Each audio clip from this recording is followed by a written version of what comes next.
High বন্ধুরা, কেমন আছো? আশা করি ভালো আছো। আবারও নিয়ে চলে এলাম নতুন একটা ভিডিও। ভালো লাগলে লাইক কমেন্ট করবেন আর সব বন্ধুদের কাছে ভিডিওটা পুরোপুরি শেয়ার করে দেবেন আর পুরোপুরি ভিডিওটা দেখবেন, টেনে টেনে দেখবেন না। যাই হোক, এখন আমি দেখতেই পাচ্ছ এখানে পাবদা মাছ নিয়ে এসেছি।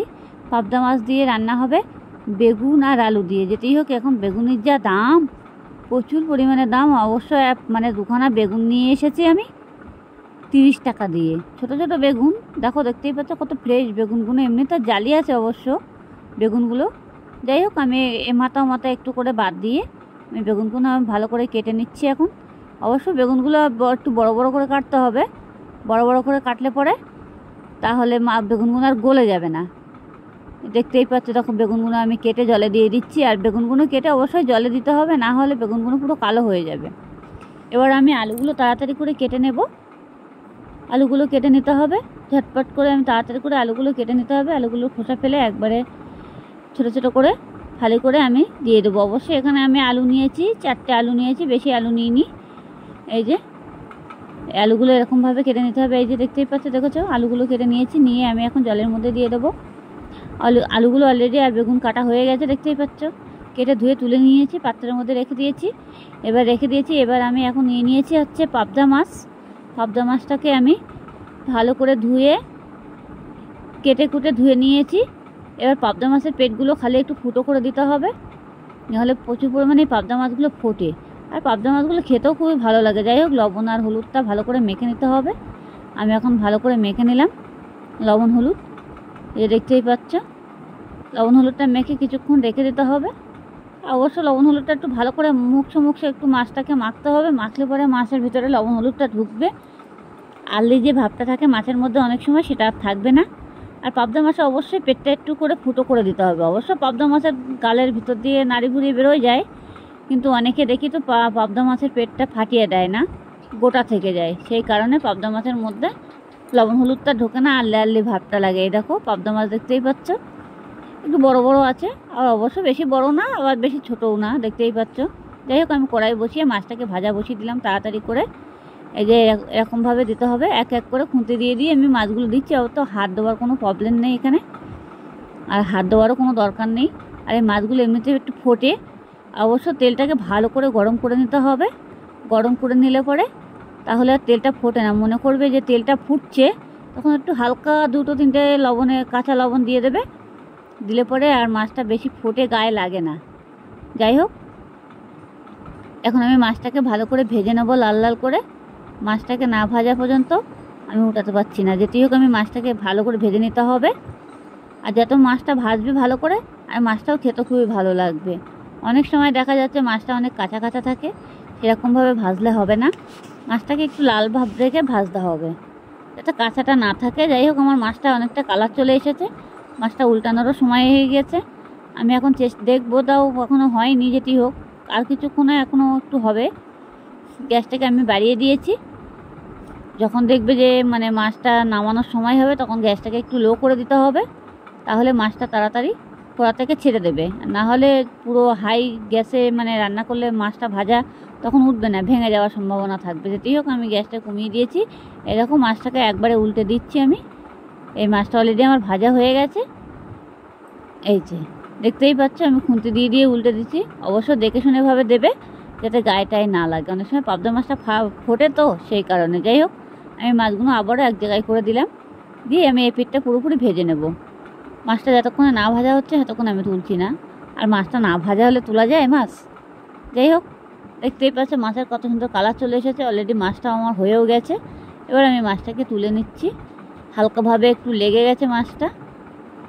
আমি গ্যাসটাকে কমিয়ে দিয়েছি, দেখতেই পাচ্ছ। দিয়ে দেখো, একদম পুরো লো করে দিয়েছি, যার জন্য মাছটা তুলতে অসুবিধা হবে না। আর পুরো ফুল থাকলে গ্যাসটা, তখন মাছটা তুলতে অসুবিধা হবে। এবার আমি মাছটা পুরোটাই তুলে নিয়েছি। মাছের দেখতেই পাচ্ছ কড়াইতে পোড়ার কোনো চিহ্ন নেই। আর পুড়ে গেলে সমস্যা হয়ে যাবে। মাছটা যাতে হোক, যাতে না পড়ে সেরকমভাবে দিতে হবে। যাই হোক, আমি বাকি যে মাছগুলো ছিল আমি সেগুলোও আবারও দিয়ে দেবো।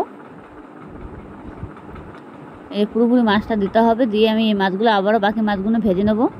এখানে 500-600 গ্রাম মাছ আছে, পাবদা মাছ, যার জন্য আমি এই মাছগুলো আবারও ভেজে নেবো। অবশ্য পাবদা মাছ ভাজতে অসুবিধা বলতে কিছুই না, আবার অসুবিধা একটু, যাই হোক, একটু ফুটে। এটাই। কিন্তু পাবদা মাছ খেতে কিন্তু খুবই স্বাদ লাগে, যেভাবেই মাছটা রান্না করবে সেইভাবেই কিন্তু খেতে খুবই ভালো লাগবে। অবশ্য আজকে অন্যভাবে আমরা রান্না করার ইচ্ছা ছিল, সেজন্য আজকে অন্যভাবেই রান্নাটা করেছি।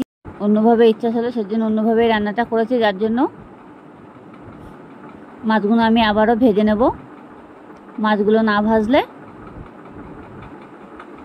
হবে না, এক এক করে মাছগুলো পুরোটাই ভাজা হয়ে যাবে আমার। যেতেই হোক মাছগুলো আমি এক এক করে পাতিয়ে পাতিয়ে দেবো, খুন্তি দিয়ে দিয়ে। গ্যাসটাকে আমি বাড়িয়ে দিয়েছি, গ্যাসটা বাড়িয়ে দিয়ে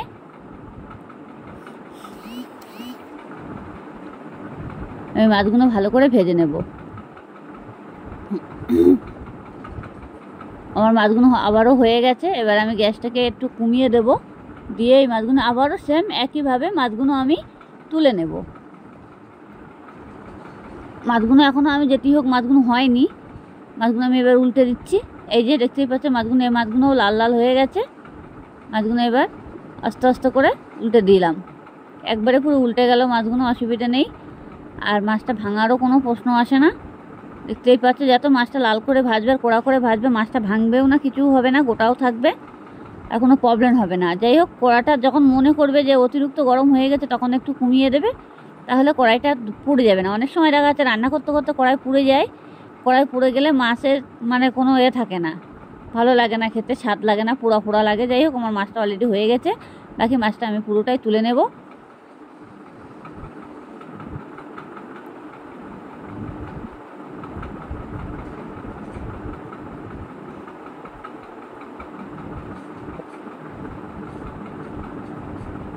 মাছটা আমার জোড়া লেগে গেছে, যার জন্য তুলতে আমারও অসুবিধা হচ্ছে একটু, যার জন্য আমি মাছগুলো আমি এক এক করে তোলা হয়ে গেল।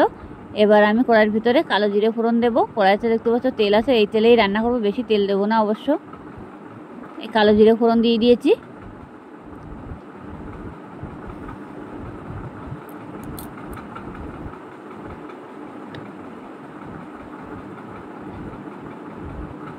এবার দিয়ে দেবো একটু পেঁয়াজ কুচি, ছোটো দেখে একটা পেঁয়াজ দিয়ে দিয়েছি, লঙ্কা দিয়ে দিয়েছি। আপনারা যেমন লঙ্কা খাবেন তেমন দিতে পারবেন, কোনো অসুবিধা নেই। এখনকার লঙ্কা অবশ্য ঝাল নেই, ফুলো লঙ্কা, বেশি দিলেও ঝাল হয় না। যাই হোক, বুঝে শুনে লঙ্কাটা দেবেন, যেমন খাবেন আপনারা লঙ্কা তেমন দিতে পারবেন, কোনো অসুবিধা নেই। এবার এটাকে আমি ভালো করে ভেজে নেব, একটু লাল লাল করে ভেজে নিতে হবে।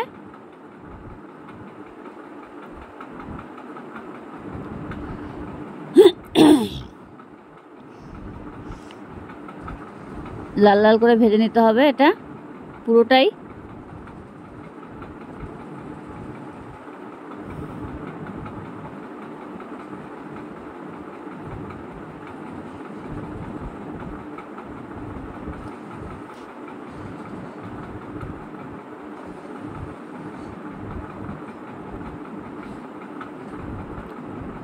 এবার ভালো করে নাড়াচাড়া দিতে হবে যাতে পুড়ে না যায়, আর পেঁয়াজের যে জল ভাবটা সেটা মরে যাবে। আর পুরো লাল লাল হয়েও গেছে অবশ্য আমার পেঁয়াজটা ভাজা। এবার আমার যে টমেটো কেটেছিলাম সেই টমেটোগুলো আমি এখন দিয়ে দিচ্ছি। অলরেডি টমেটোগুলো দেওয়া হয়ে গেছে। এটাকে এবার ভালো করে ভাজতে হবে, টমেটোটা পুরো পেঁয়াজের সাথে মিশে যাবে, গোটা গোটা থাকলে হবে না, টমেটোটা যাতে ঘ্যাট ঘ্যাট হয়ে যায় সেরকমভাবে করতে হবে। এটাকে এখন আমার লবণ হলুদ দিয়ে দেব, যেটুকু দেওয়ার লবণ দিয়ে দিয়েছি অলরেডি, দেখতেই পাচ্ছ। লবণটা দেখে শুনে দেবে, একটু বেশি দেবে না, যাতে তরকারিতে পুড়ে না যায়, সেরকম বুঝে লবণ দিতে হবে। হলুদ দিয়ে দিলাম। এই যে এবার এটাকে আমি ভালো করে ভেজে নেব, যেতেই হোক। ভালো করে অলরেডি ভাজা হয়ে গেল।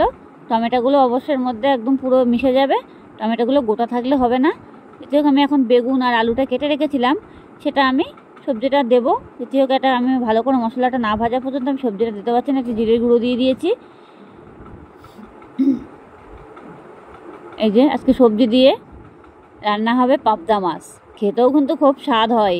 আপনারা ঘরে বসে একবার চেষ্টা করে দেখুন এই রেসিপি করার, তাহলে বুঝতে পারবে পাবদা মাছ দিয়ে বেগুন দিয়ে আলু দিয়ে কেমন স্বাদ হয় খেতে। তো এইভাবেই রান্না করতে হবে, বেশি কিছু আদা রসুন দেওয়া লাগে না।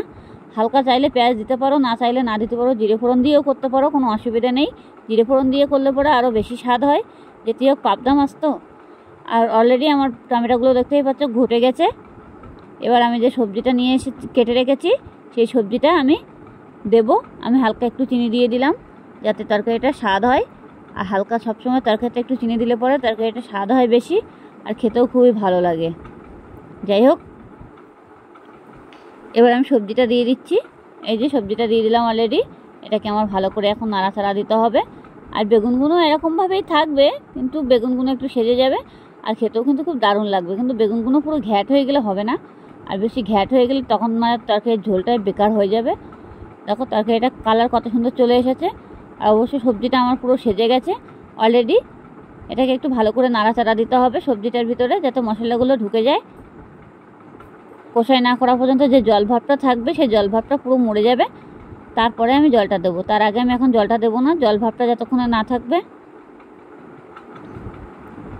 তো ভালো করে নাড়তে থাকতে হবে যাতে পুড়ে না যায়, সেটা একটু খেয়াল রাখতে হবে। যে কোনো তরকারিতে যদি পুড়ে যায় তাহলে তরকারিটা কিন্তু খেতে কোনো ভালো লাগবে না, স্বাদ হবে না, আর ধরা ধরা গন্ধ বেরোবে। এতে হোক আমি গ্যাসটাকে বাড়িয়ে দিয়েছি। এবার এটাকে অনাবিরত নাড়তে হবে, পুড়ে না যায় সেরকমভাবে। অলরেডি দেখতেই পাচ্ছ আমার বেগুনগুলো পুরো সেজে গেছে, অল্প হয়ে গেছে তরকারিটা। কতটা তরকারি মনে হচ্ছিলো এখন অল্প একটু হয়ে গেছে, কিন্তু বেগুনগুলো কিন্তু ভাঙিনি, বেগুন কিন্তু ভাঙলে হবে না।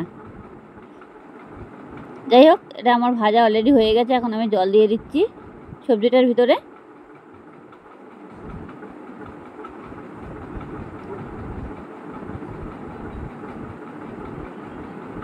অলরেডি জল দেওয়া হয়ে গেছে।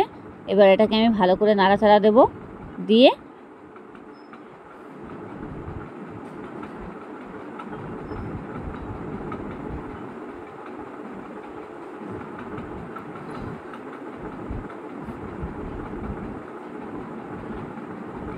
নাড়াচাড়া দেওয়া হয়ে গেছে, জল যেটুকু দেওয়া দিয়ে দিয়েছি।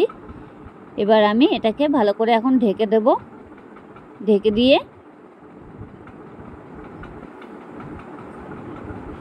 আমি 5 মিনিট পরে আবারও ফিরে আসছি। চলো,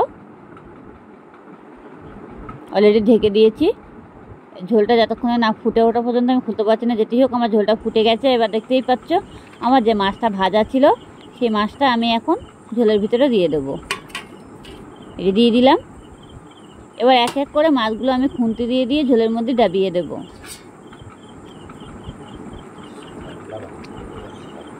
কেন? দেখতেই পাচ্ছ আমার ঝোলটা অলরেডি হয়েও গেছে। এবার আমার যে ধনেপাতা কাটা ছিল সেটাকেও আমি দিয়ে দিচ্ছি, ধনেপাতাটুকু। তরকারি কালারটাও চলে এসেছে অলরেডি, তরকারিটাও আমার হয়ে গেছে। দেখতেই পাচ্ছ। ভালো লাগলে লাইক কমেন্ট করবেন আর সব বন্ধুদের কাছে ভিডিওটা পুরোপুরি শেয়ার করে দেবেন।